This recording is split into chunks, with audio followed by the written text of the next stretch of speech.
Okay, so it's been about a month now since I've had this bike, Privateer 141. Done a few changes to it. If you watch my other videos,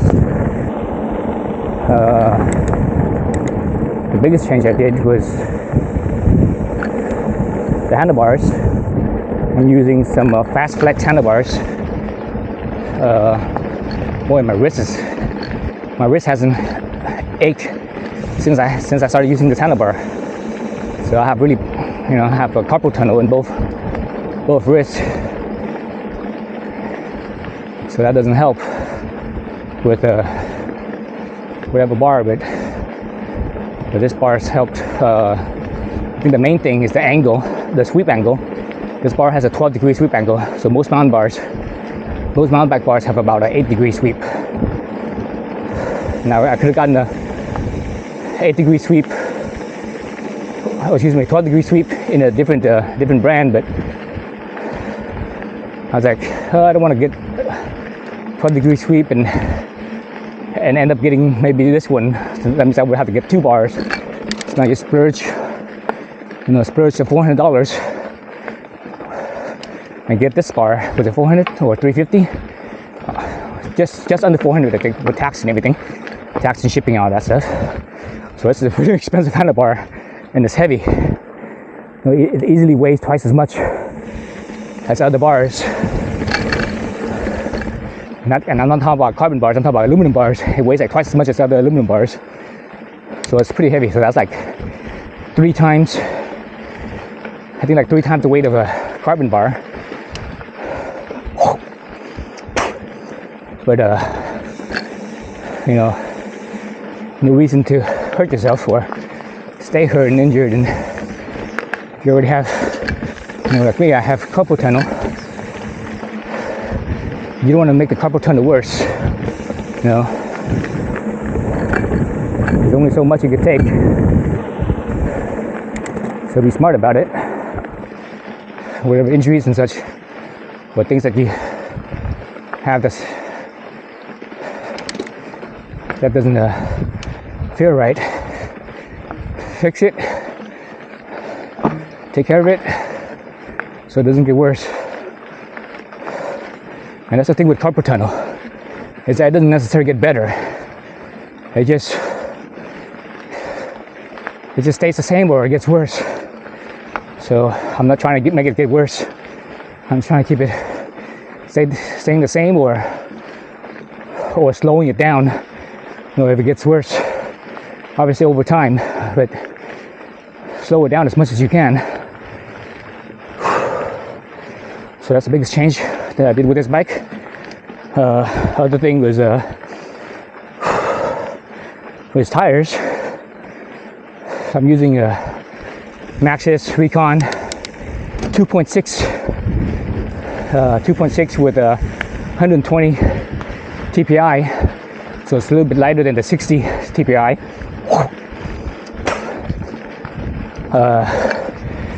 I think the Maxxis website, they say these 2.6 tires with 120 TPI is somewhere in the ballpark of 900 grams. So that's about 2 pounds. So I think 1 pound is like 450. Is it 452 grams, I believe? Possibly.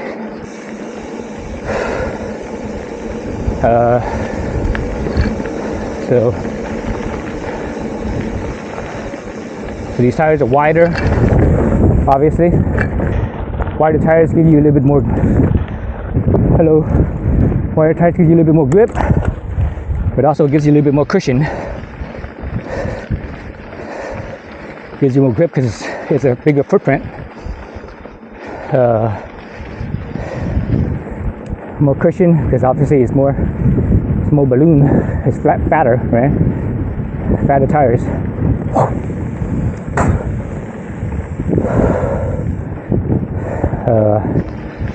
And everything else is pretty much still original.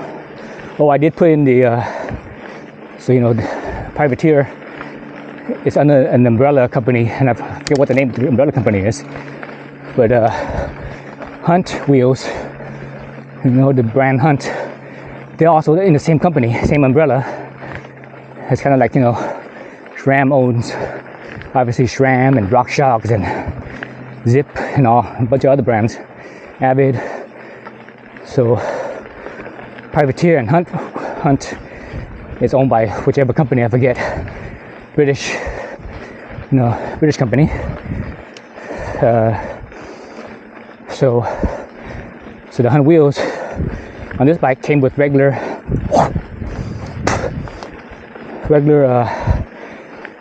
where the axle interface with the fork. It's just a regular one for like just whatever fork. But RockShox, they have their torque, I forget what they call it, torque something. Basically, it's a bigger surface area. So I replaced the OE spot where it interfaces with the fork to the Torx version. So basically, I just have a bigger surface area. It's supposed to make it stiffer, but I don't think I noticed. I'm too light of a rider. You know, I'm butt naked. I'm only about 135 pounds, and even though I do like riding tactical, chunky stuff,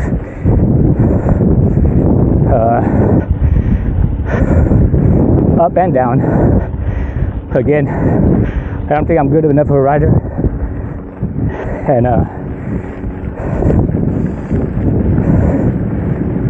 heavy enough to really notice the difference that those torque, the torque interface, axle hub to fork interface, those bigger ones, I don't know if it makes a difference for me, but I got them anyways, just because it looks, you know, it looks normal. When you have the other ones on the RockShox, because the RockShox, that space is like so big, so wide. You have the other one, you're looking down, you're climbing, you're looking down at your wheel. It just doesn't look right. It's like, what the heck? It looks kind of goofy. So those were, I think they were like $20. I think $25 shipped to my door from the UK. So that's not bad, considering it's shipped overseas. Because it looks like they don't really have a US distributor, so it's like it's kind of one of those direct to consumer, and that's how they keep the prices low. No middleman. Thank God for that. And the internet made it possible. Well, it was possible before, but it wasn't very viable because before the internet, e-commerce. Whew. Hello. Before e-commerce, you would have mail order. The only way you stay viable as a mail order is if you were big. If you're not big, forget it. There's no way you could. That business model is viable. That mail order business model is viable if you're not big. But if you're big, then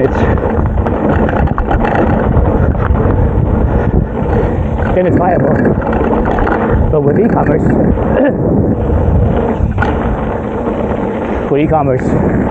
it makes it viable. So let's see.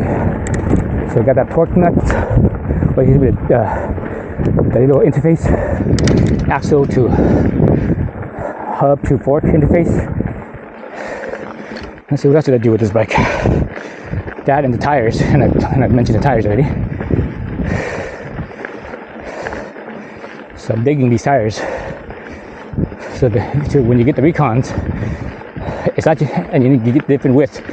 It's not just, oh, it's a different width and that's it. The knobs are actually slightly different, even though they have the same pattern, they look the same. The 2.6 knobs are a little bit taller, versus if you've got the 2 1/4. But I also have a 2 1/4 as well. That also is a really good tire. I just ordered another one of those. I'm gonna try that in the front and rear. But I had it in the rear, and man, that thing was fast. It pedals so effortlessly, and it climbed really well too. Descending was all right. Coordinating was all right. Again, I'm not that fast, so this 2.6 might just be more than my skill could ever use. But it is very cushy, 2.6, and very forgiving compared to a 2 1/4. So I have to be a little bit more. I have to pick my lines more carefully with a 2 1/4 versus 2.6, where you just kind of plow through everything.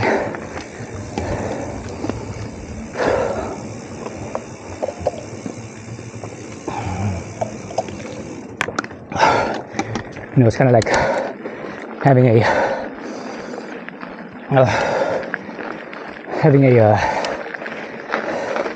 29er versus 27.5 or 26, 29er. You're kind of able to just plow through things that have no way that a 26 could. With 26, you definitely have to be more selective on your line choices. But anyways, yeah, those are the tires. And I've been playing with the suspension, you know. As I mentioned in my other video, I took off all the volume spacers. There's no volume spacers at all. And I took off to this shock, this Fox X shock. I think it's called X, right? Float X, or whatever it's called, I forget now. With the piggyback. I took the stroke spacer off too. It came with 2 stroke spacers. And the stroke length was 57.5. So each stroke spacer is 2.5. So I took off 2, which is 5. So now I have 57.5 plus 5 is 62.5. So now I have 62.5 shock stroke. I can't take off the third one because I need some clearance on the frame, the swing arm, and the seat stay, or not the seat stay, the bridge, the arc bridge on the swing arm with over the tire is in the rear.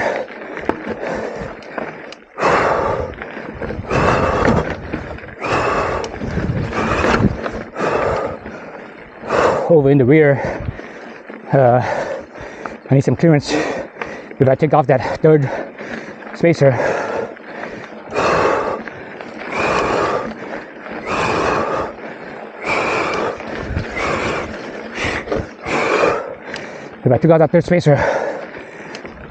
it might hit the tire, might hit, especially because I'm running 2.6. It might hit the arc in the rear over the tire. It might hit the seat tube on the frame. So I think as is, with the 62.5 stroke, I have approximately a 1/4 inch of space there. So 1/4 inch of space, that's good. You don't want less than that, just for clearance purposes, mud and such, rocks, whatever.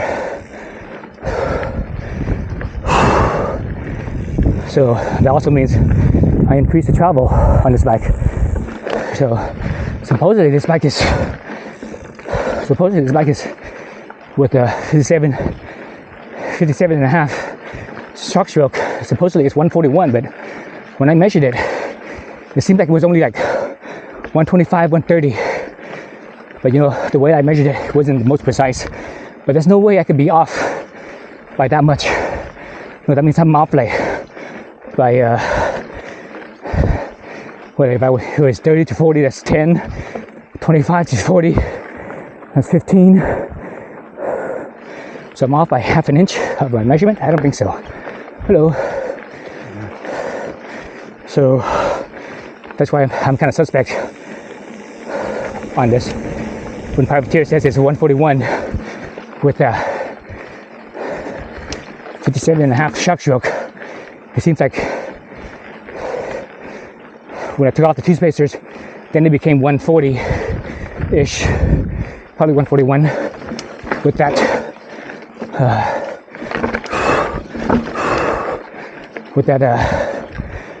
62.5 shock stroke instead. I mean, I could be completely off with my measurement. Okay, better shut up and focus on climbing.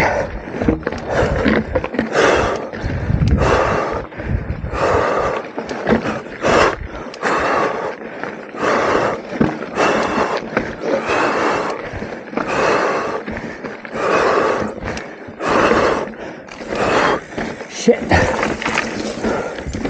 I went offline with her. I made it up without having to put my foot down. So that's one of the spots.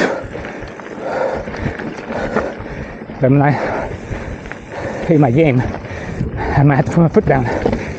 Today, my leg feels okay. Doesn't feel completely strong, but feels alright. My energy level is slightly low. Not too bad though. Not as bad as I think last time, which was last Thursday. Those are my rides on Thursdays. Thursdays and Sundays, 2 days a week. Why Thursday and Sundays? Because I want more than 1 day of rest. More than 1 day of rest. More than 1 day of rest between rides.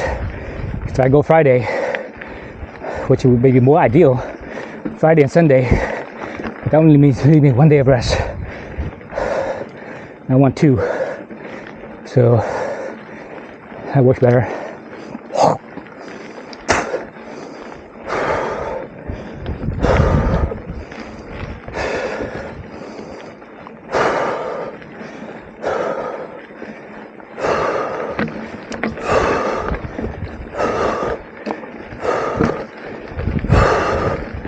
Yeah, so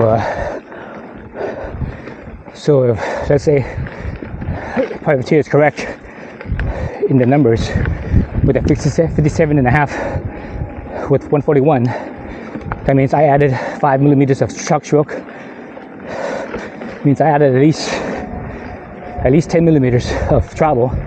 So now I'm at the very least 150, 151, probably more, probably 155 maybe. To the shock stroke.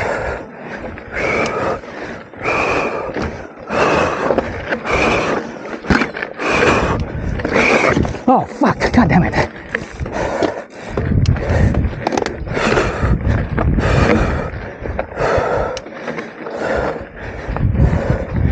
To the shock stroke is more than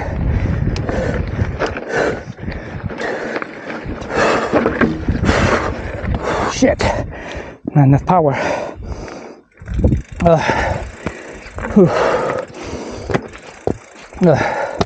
Okay, I feel a little weak today.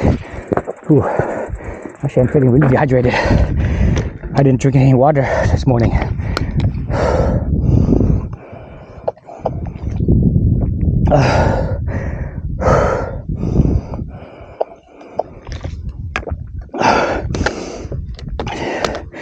Didn't drink any water. I didn't drink much water last night either.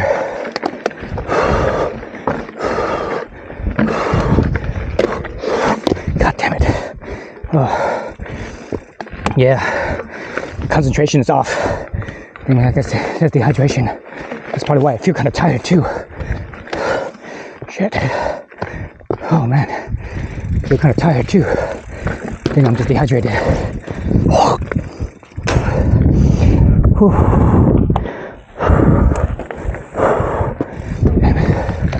Okay. Man, I was doing so well too in the bottom half, the bottom section.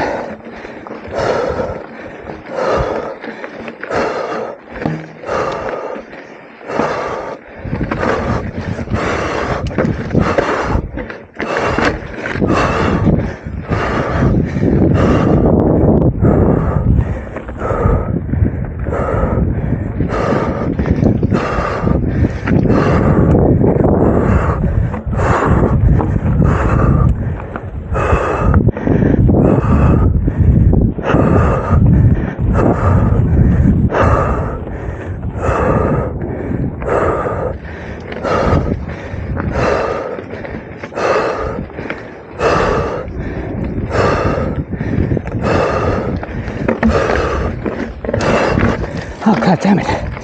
Hung up on a rock. Oh, shit. Yep. Definitely dehydration. Oh my God, I'm really feeling it now. Oh shit. Just spun out there.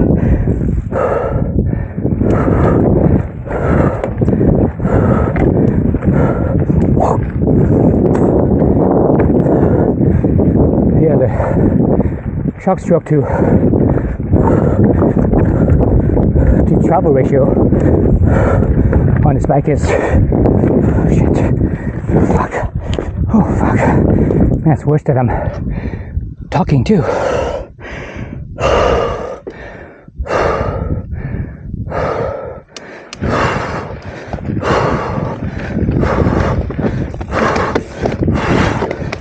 Fuck. God damn it.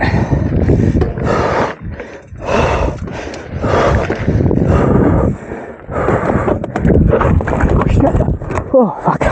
God damn it. Hung up. Oh shit.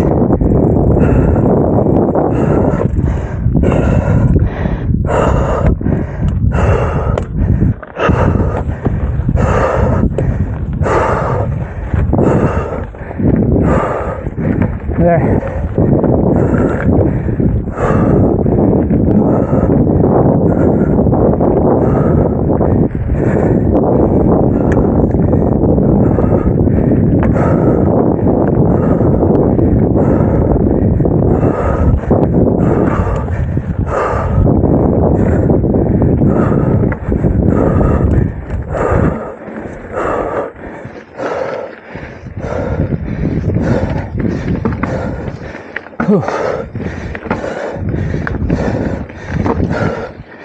Yeah, one time right there, back there, no concentration, dehydrated. My front tire got hung up on a rock because I lost my concentration. Kind of took a back line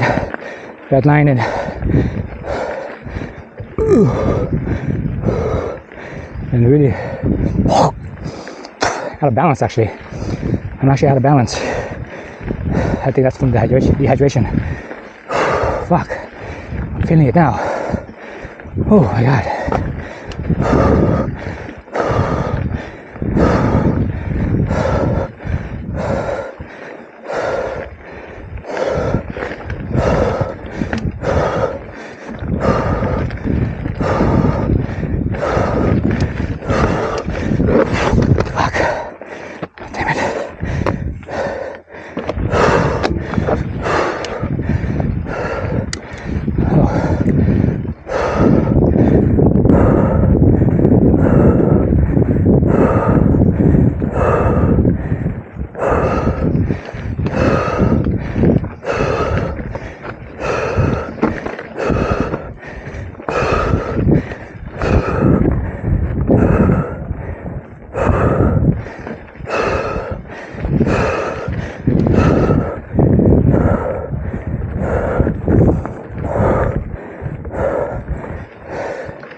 Yeah, so leverage ratio on this bike is it's not as high as 2.5. I think it's more like 2.2 or 2.3 leverage ratio.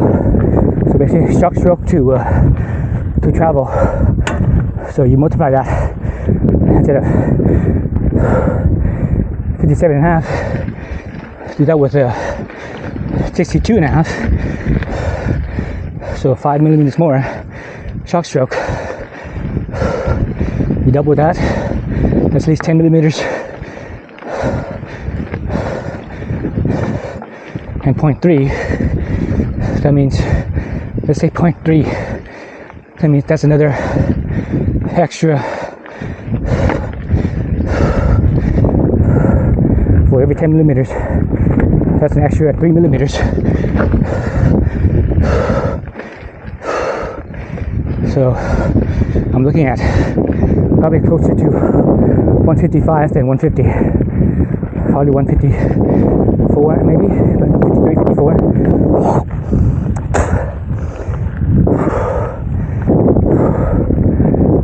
Hello.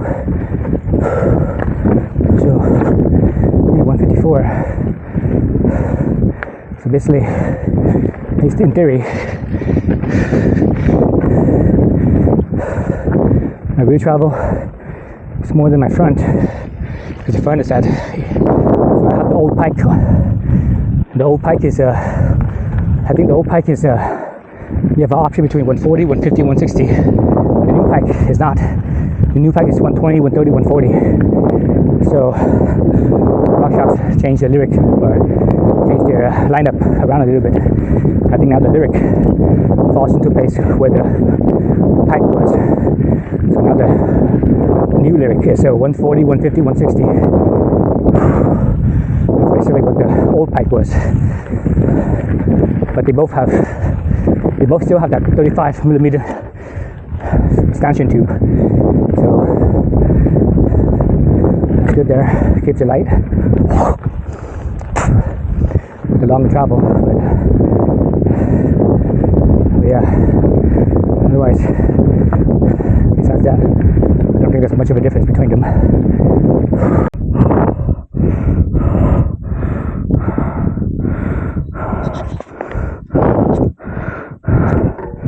Whew. Strange. My camera just turned on and off. I think it's this format, the fat format. I forget what they call it, X-Fat or whatever. It can only record so much time before it has to stop recording and continue on. So unfortunately, pretty much everyone uses that format, the fat format. That's one of the limitations.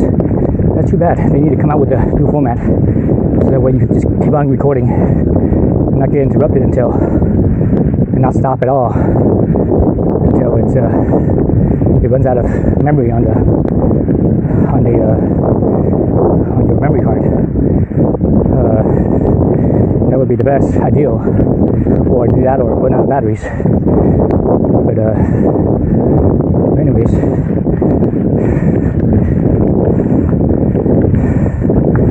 it seems like now that I have this new Instant 360 1 RS, even though I'm still using my 1-inch Leica lens, it seems like the record time is shorter. It's like half an hour or so only. Before, when I was using the 1R, I was able to record literally 70 minutes. So basically I was able to record over an hour. So I don't think it's actual time, how long time you're recording. I think it has to do with the file size, how big of a file you're using. So right now, I have it set the biggest file that on video, the largest pixel and the largest, the fastest, the most frames per second. Usually I'm only recording 1080 with 30 frames. So now I'm doing 60 frames in I think it's 4K or 5K, whatever it is. I think it's 4K, 60 frame 4K. If you go to 5K, it's only 30 frames. So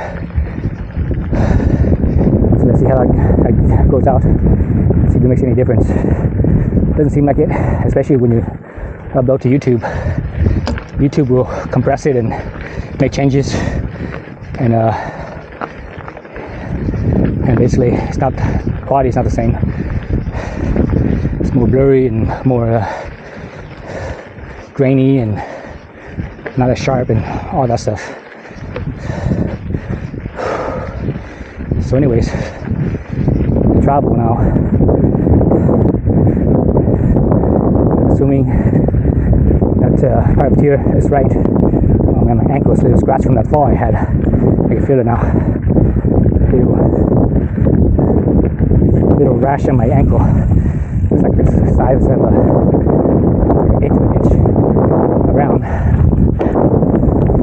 Really be able to feel that sting. Oh god, it took at least a bit because I have no water. My mouth is so dry, it's not foaming up.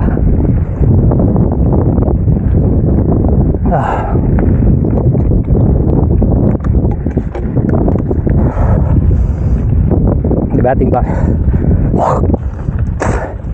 drinking water while you're already dehydrated and you're active is that the water doesn't really get to go into your system. It kind of just flushes right out. So your body doesn't really absorb it. That's why you have to do all the drinking beforehand. The day before, at least, or at least a few hours before. That way, because some of it could absorb into the body, which is just flushing out.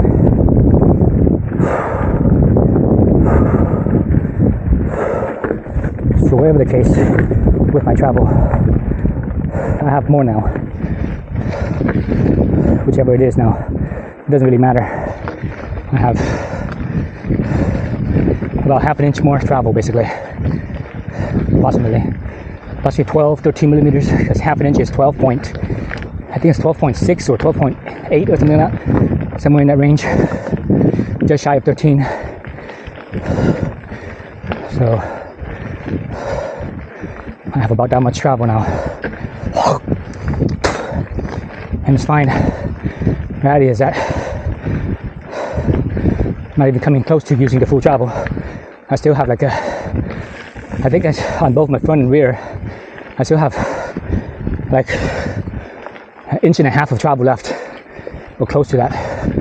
At least 1 inch for sure of travel left of all the riding I've done. The rocks I hit and such. I was playing around with the sag when I had it at like 30% sag. I probably only have maybe 1 inch of travel left, or a little less than 1 inch.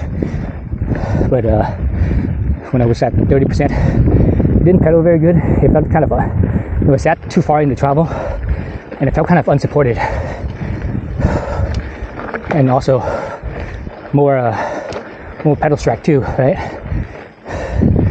So I increased it to about 25, and now I'm not sure what I'm at. I think I might be around 25, or maybe a little less than 25 sag, but it's up a little bit higher, and it feels much more supported now for pedaling, so it actually feels better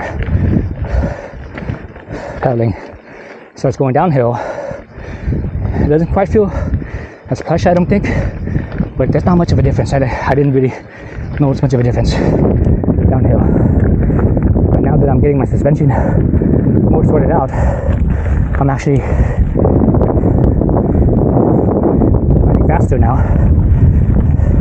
Not just the preload sorted, the sag sorted, but also the damping. The rebound has always been pretty good. It's like the rebound was good like after the first couple of rides. I had that dialed in, so I'm good there. It was just the compression.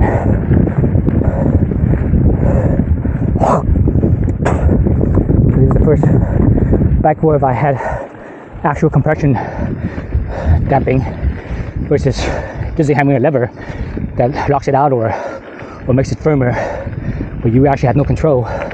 That's when you actually adjust it.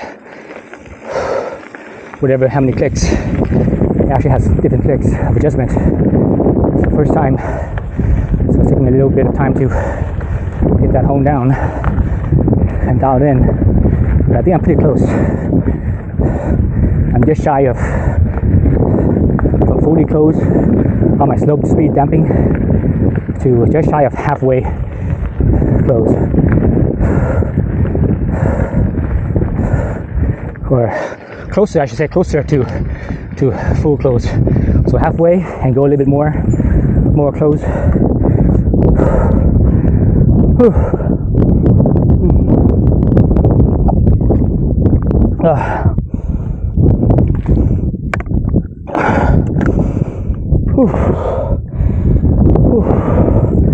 Now, because I have my suspension shorted out, I'm going faster for sure, but also I'm pinch flatting more.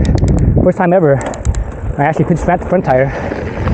It wasn't bad, but it was there. So I had to,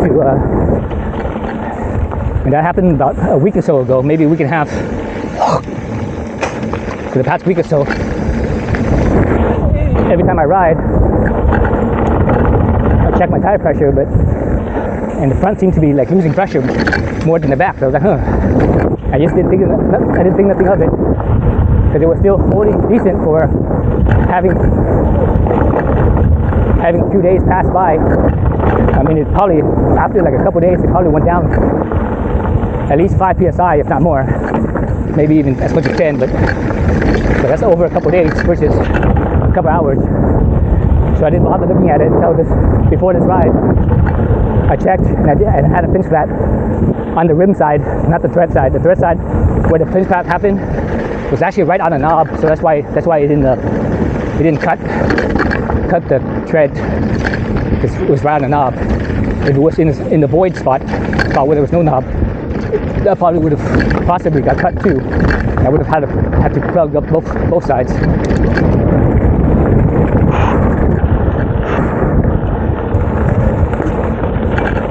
But anyways,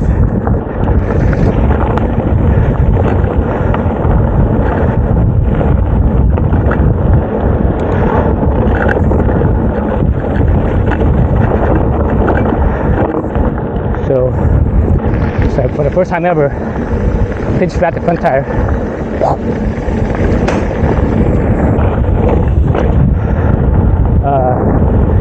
So before, I was running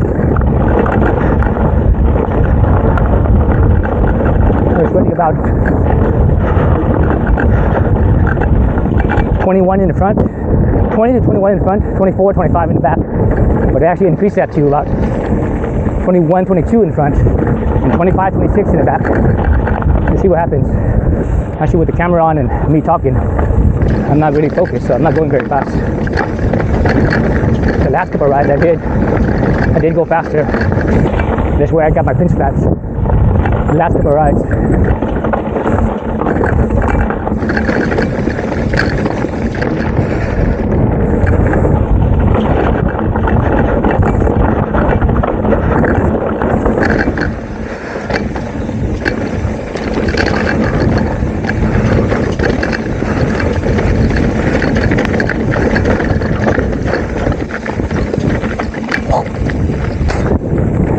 Feels good right now. Then again, I'm not going that fast as I was the last couple of rides.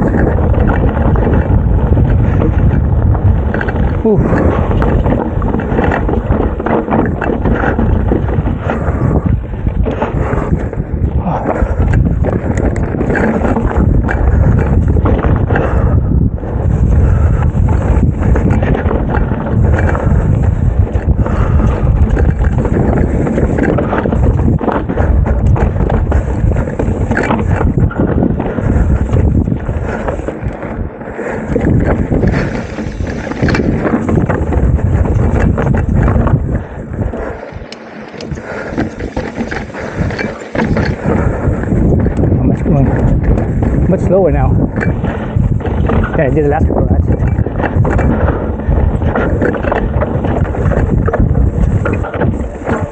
Actually, it feels a little bit different with the higher pressure. It's only like one or so psi, 1 maybe 2 psi higher, and I can feel a difference. It's a little bit bumpier.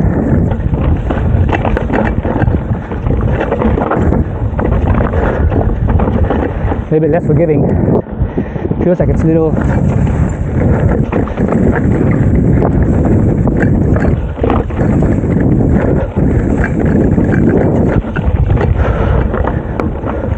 I was gonna say feels like it's a little maybe less grip. I'm not sure about that. Oh shit. That's going slower for sure.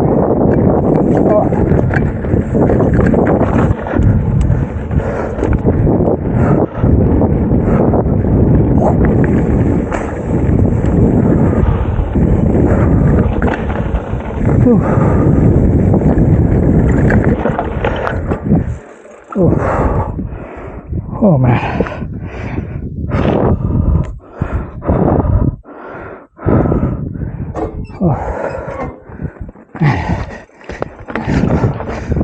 Oh my god, the dehydration is killing me.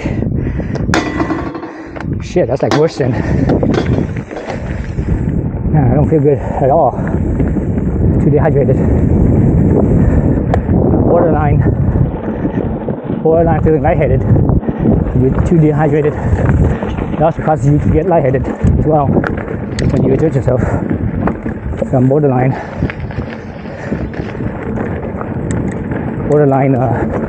lightheaded. I'm going downhill, not even uphill. Oh fuck! God damn it! No concentration. See that? Man, I should have done that easy. But there was no concentration. I was just so dehydrated.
Hello.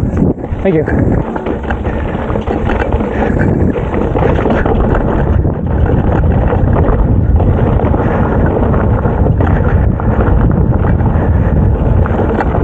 On your left. Thank you.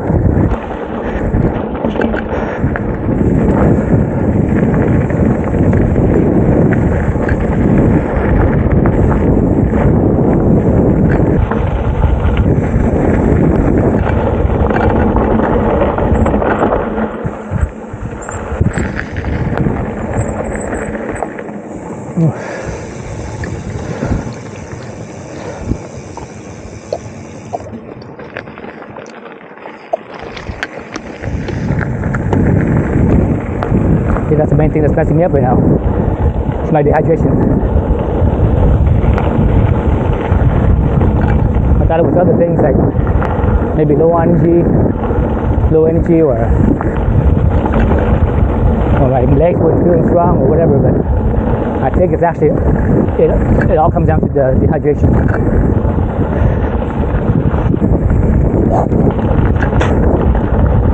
Ooh.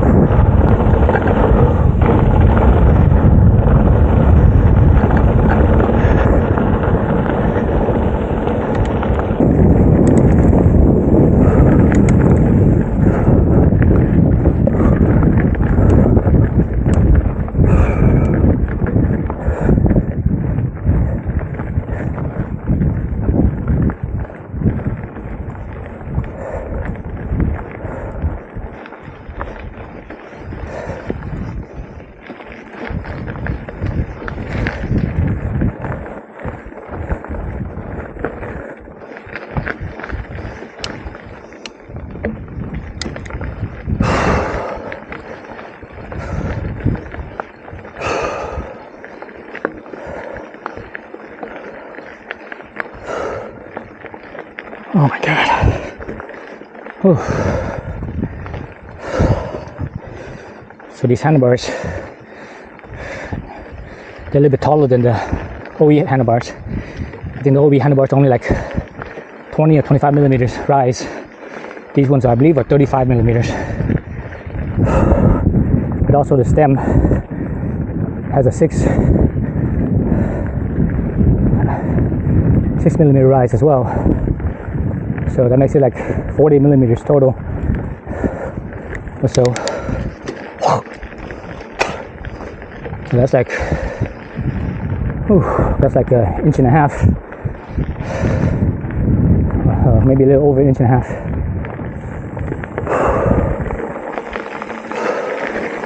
Rise. So it actually feels good. It feels very well balanced. At first, going uphill was it was a little bit tougher, I thought. Oh man, I'm not feeling good. Okay, I'm not gonna do the rest of the loop. I'm not feeling good at all. Feeling really lightheaded.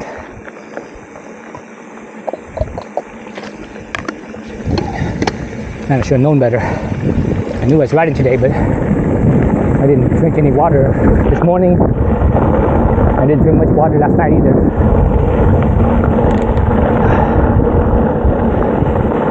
Let's do a short ride now.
Yes, on the right. Yeah, right. The left just goes, it's a dead end. It actually goes to someone's house.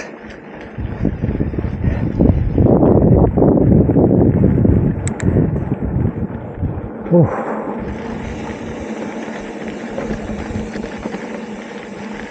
Ooh, man. Okay. Good thing I came out for a ride because this coming week I won't have time to ride at all. So I'm gonna go over a week without riding because I won't be able to ride next Sunday either. I actually have a road trip coming up. Pick up a bike.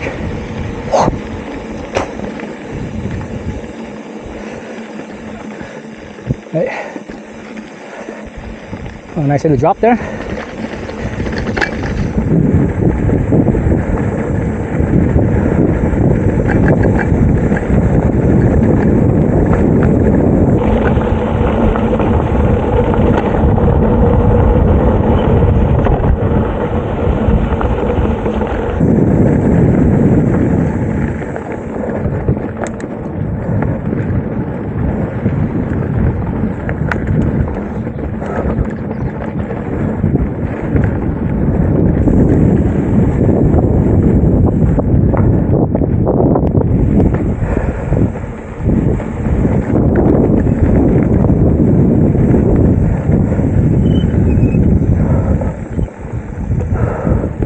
Thank you.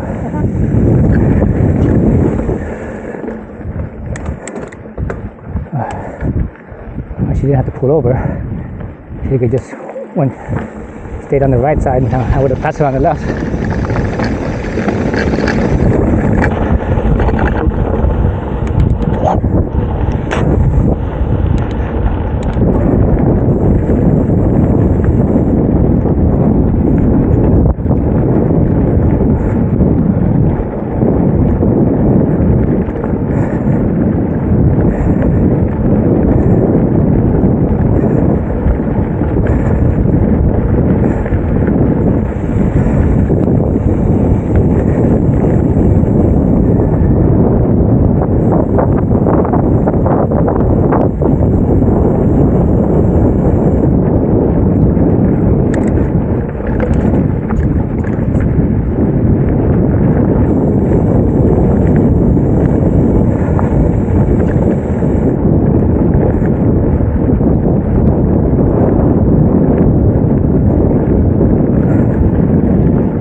Whew. All right, back to the beginning.